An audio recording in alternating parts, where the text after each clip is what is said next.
Welcome to the Gilbert channel. In today's video, I'll show you how to message yourself on Microsoft Teams. So, at first, what you have to do is open up Microsoft Teams, then just go inside Calendar. From here, just go ahead and click on Create a New Meeting or Meet Now. Just basically go ahead and create a meeting. I'm going to click on New Meeting. And after that, just give a meeting title. Then add the person you want to add.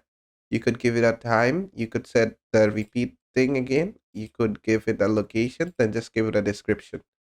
It's okay if you just give anything here, as we are gonna be the only one in the meeting. Then just click on save. And after you have done that, you should see the meeting over here. And after you do, just click on it. And after you click on it, you can just go ahead and click on open meeting chat. And then as you can see, you can message in the meeting chat over here. This is basically a chat with just you in it. And basically, it's a really handy tool to take quick notes and everything.